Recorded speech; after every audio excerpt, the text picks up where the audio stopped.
I think it goes without saying that most Americans are suffering in one way or another right now. And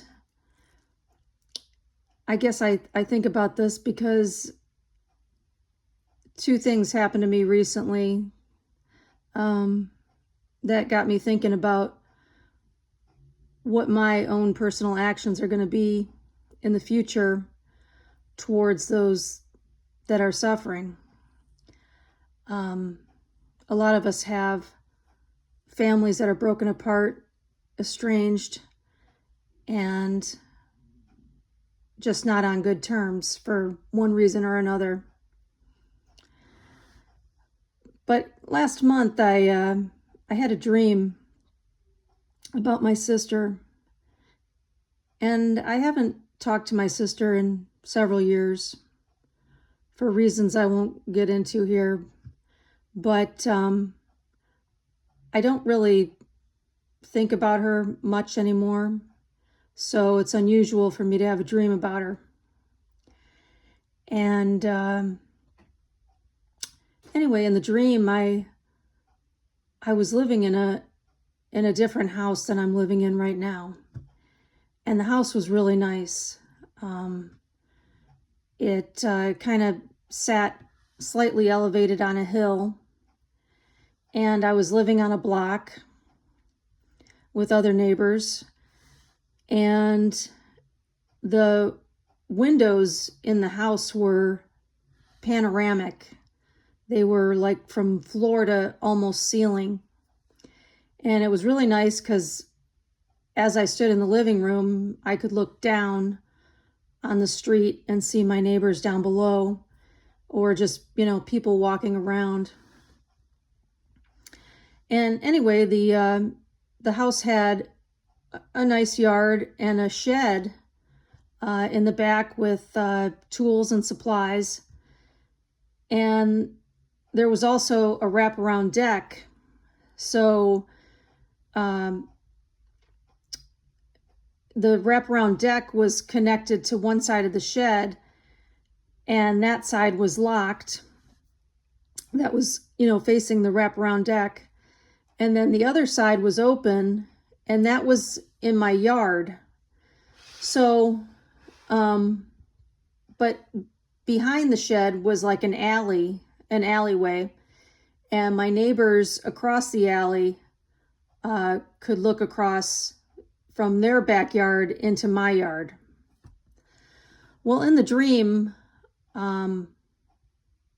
times I think were not good, and my neighbor came over and walked into my shed without permission. And so I got mad and I said, "Can I help you? What do you think you're doing?" kind of thing, And he didn't say anything to me. He just scanned the shed for all of its contents just to see what I had, and then he left. So I went back into the house, and my drapes were open so I could see clearly out onto the street. And I noticed that there were men, uninvited men, just standing on the wraparound deck, talking. And, as I looked down at the grass area below me, I could see my sister and her ex-husband smiling up at me from down below. And I was surprised at how my sister looked, just because she was thin and she had long hair. And I thought she looked great by the world standards, okay? But one thing that kind of I thought was weird was she was wearing like these short shorts, Daisy Dukes kind of shorts, that I thought were very attention seeking. But other than that, she looked great. So, which for my family to be thin like that, is kind of a big deal. So, but I thought it was interesting that her and her husband, they were together for like 30 years or more, and she divorced him like in the last, I don't know, 5 years or so. But I thought it was strange that their children were not with them, and that they were together at all, as they stood next to each other, smiling up at me. And so I thought it was really, it kind of blew my mind, because her face had like this circular angelic glow to it. Like I was seeing her for her soul, and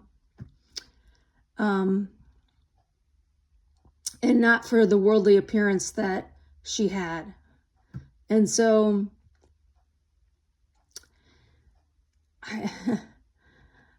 when they came into the house, and I was very excited to see my ex-brother-in-law, and we hugged each other. We said we loved each other, and he was just a good guy overall. And I always like the guy, even, nobody's perfect. Everybody's got their issues, but I like the guy. So, but what I noticed about him was that his physical stature was several inches shorter than what he used to be. So it looked like he had been very beaten down by life, So as loving as I was with my brother-in-law, I chose to be very matter of fact with my sister. Just, get down to business. Let's talk about this. I want you to watch the house. I want you to watch the shed. I want you to watch the neighbors. There was no love involved in it. It was just, these are my instructions. This is what you need to do. So it just got me thinking about, how we're all living right now. A lot of us are living, this is like probably the worst time in history to be estranged from your family, going into this apocalypse, whatever it's going to look like. I know it's going to be bad, like really bad. So, anyway, I've had that dream in the back of my mind since I had it back on January 13th, I think it was. So anyway, you know how you're watching, this is another separate thing, but you know how you can be watching YouTube and you get busy doing something, and then YouTube will just kick on the next random video that pops up. So that's what happened to me just recently this week, where one video that I had been listening to while doing some gardening was over, and I wasn't able to get to my phone, and so YouTube gave me a random new video. And so the video was actually the book of Genesis. And so the book of Genesis was being read to me while I was doing some gardening. And I thought it was really interesting how when Cain was the firstborn of Adam and Eve, and because he got mad that the Lord didn't think that his offering was as good as Abel's, he went and killed his brother. But I thought it was really audacious of him, of Cain,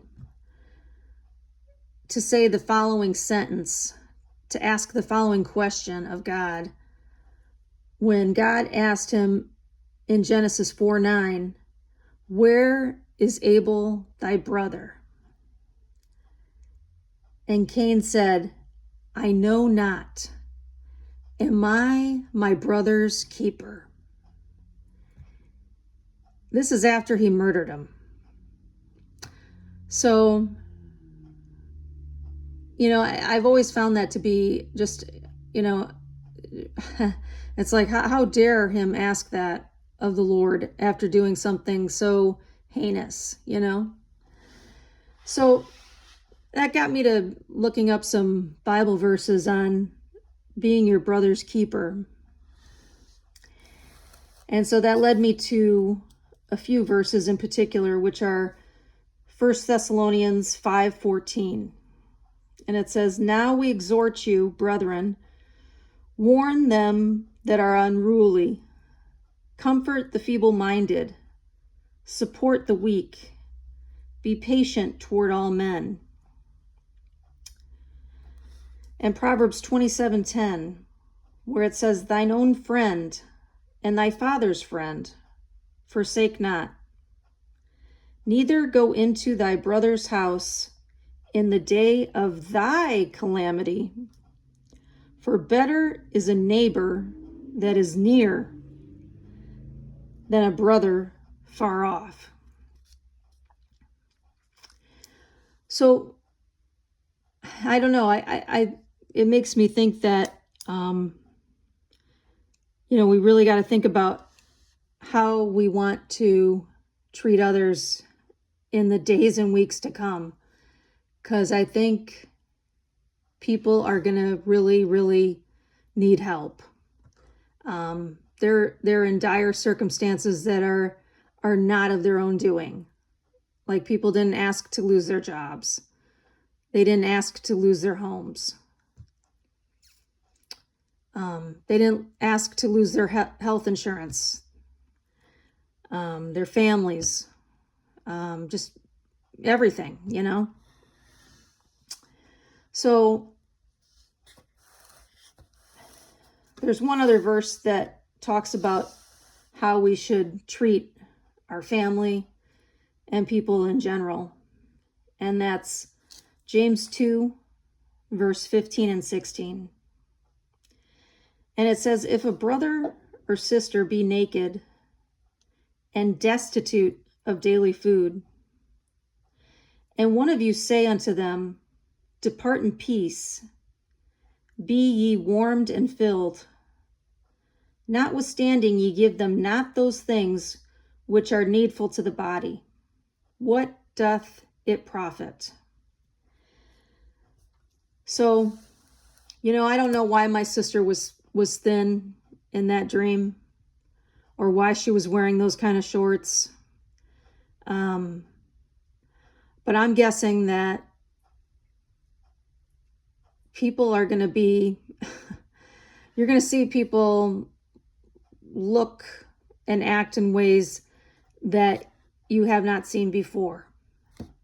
So it's just something to think about as we head into this new year. Be kind to your neighbors. Be kind to those that have hurt you.